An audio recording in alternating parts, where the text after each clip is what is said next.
Hello. Okay, I wanted to go into a little bit more depth on what is a Shoreline Master Program. I started this journey, oh gosh, a while, but probably in my dreams so long ago, but really wanting to find property that was on water this last year. And I'd say it was about 6 to 7 months ago. It took me a long time. I was, and honestly, oftentimes it takes people a lot longer. I was searching for land in this general vicinity. I own a business downtown Vancouver called Fern and Faye Massage. It's an enchanted healing center, and it's a beautiful, magical space where we built an enchanted forest inside. And so I needed to be within driving distance of Fern and Faye, of course, and I wanted to be on water. That was the only thing. I just needed to build this, to dream this, to happen on water. And little did I know that there were so many rules when you want to build near water. I thought, oh, I'll just get a piece of land. It's not a big deal. I'll just get something and just put a house on it. And something that's not developed, something that's not there. Wow, I have learned so much through this process. And so I thought it would be really incredible to just share it, everything that I have learned. I'm not a master. I'm not a professional. I don't know. Every county, every city has their own rules, different guidelines, but at least I can tell you a little bit about it, about what I know, about what I've gone through. One of the properties that I really felt called to was a property that did not have anything on it. In fact, I went on to a county website, saw the parcel, looked it up, really felt like I just needed to see if this person would sell me their land. It's wild. It wasn't listed. It wasn't for sale. I just felt like, oh my goodness, this is it. This is what I want. It happens to be on the same creek that I'm going to be building on now. And it's just down the road. And ballsy me, I guess, like brave Brielle, ran over there, went to this guy's house, because on the Skamania County website, you're able to find the name and potential address of somebody. And this person just happened to have an address that was in Vancouver. So I knock on his door and I said, I know this sounds weird, but I feel like I'm very called to ask you to let me buy your land. And he was really kind, really sweet man. He said he'd think about it, which was honestly at least something. I thought for sure he was going to slam that door in my face, but he didn't. He said he'd think about it, and then he, got his son involved and other people, and then decided, yeah, like, let's figure this out. Maybe I'll get an appraisal. We'll see if I could sell this to you. I went on the journey to talk to the county, because the goal or the idea was that I would just plop an RV on it and just like slowly build whenever. I would be, buying this land from him, and it would be no problem. But I spoke to the county because I was like, hey, I really need to know what the rules are. They found that it was because it's on this creek, which this creek is called Canyon Creek, because the creek is part of this Shoreline Master Program. There was, and it's a part of a section called Rural Conservatory. Because it's in the Rural Conservatory District, it means that there's a 150-foot setback. Every city, every county, I've said this before, has their own rules, and there are different designations for each area. So some creeks don't have the same setback, but because of this is a rural conservatory, 150 feet is a good amount of a setback from anything that's near the high water shoreline. The high water shoreline here is fairly small, but some shorelines can go pretty high up, and it has to be 150 feet back. Not only that, but the septic line, like any sort of drain fields, need to be at least 100 feet away, if not more. And where this particular property had been on, a regular road where there was power.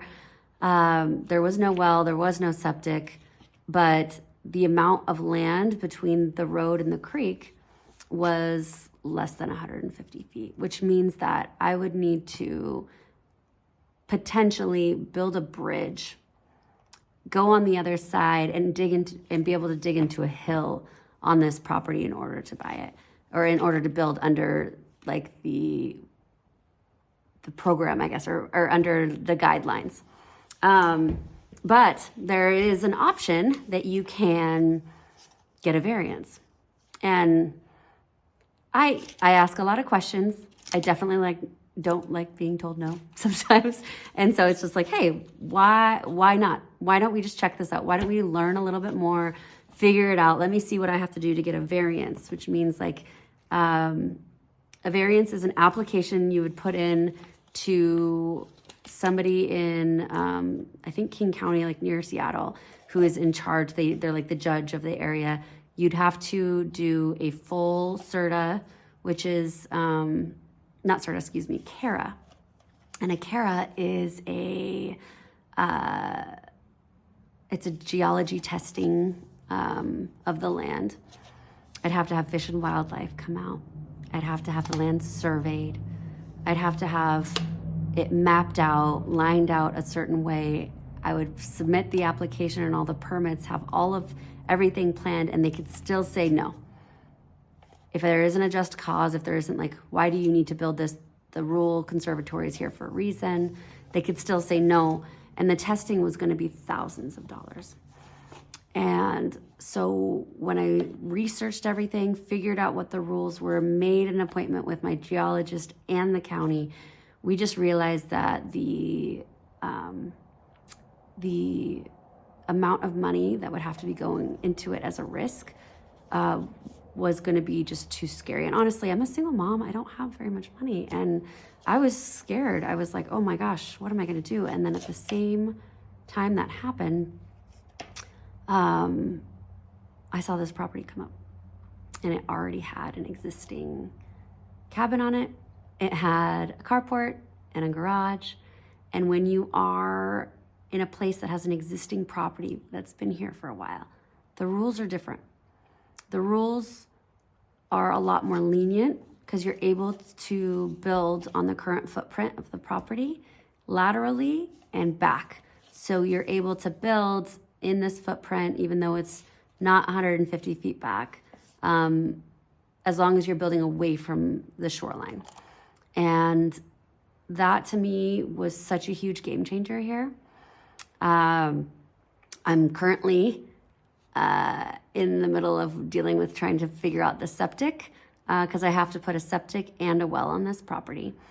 And so there's, again, rules, so many different rules with the Shoreline Master Program. It's in place for a beautiful reason. I think it's so important to protect the fish, the wildlife, the natural habitat, the plants around the area. I think it's so important. And I want, the world to know that I'm all on board and want to follow those rules fully. I think it's really special to have those kinds of things in place so that we can protect our waters. But I do also have a lot to learn about what guidelines I can do, what I can't do, and I'm asking questions on a regular basis. So if you're ever thinking about building on land that is near a creek or water, definitely look into floodplains. Luckily, this is not in a floodplain. That would be a whole different story. 100-year floodplain lines is a whole nother thing. What reserve is in place on the property as far as on the shoreline? How far is the setbacks? What do you have to do? And I'm being creative in what I'm going to be planning in the future for the build, for the architecture, to make sure it's within those guidelines. And it definitely gives you a little bit of a background to why I'm building what I'm building and the way that I'm building it and how I'm going to work it moving forward. So that's a little bit of a tidbit about the Shoreline Master Program. I don't know a lot about it. There's a lot of permits. You definitely have to have a permit for everything. There's different, and this is just within Skamania County. They're really wonderful people to work with.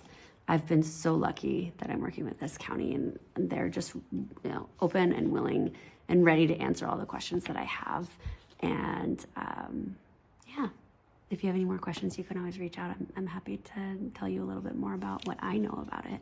And then, yeah, I will be doing more videos about the septic, about the well, about the design, about all the steps that I'm doing along the way, and then also all the things that brought me to where I'm at today, to make this happen and to be able to create this magic. I think you get to choose your life. You get to choose what you want to create in this life. And I feel so blessed. I feel so honored, so grateful that I'm able to do that here. And I know that you can do it too. You can create anything. And I think untying this knot, like solving the puzzle, asking the questions, just figuring it out as you go is so huge. Being resourceful, just keep asking questions. That's what I'm doing. I'm just gonna keep asking questions.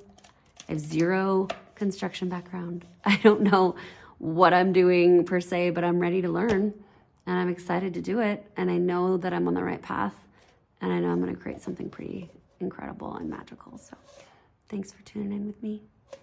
Have a good day. You get to choose.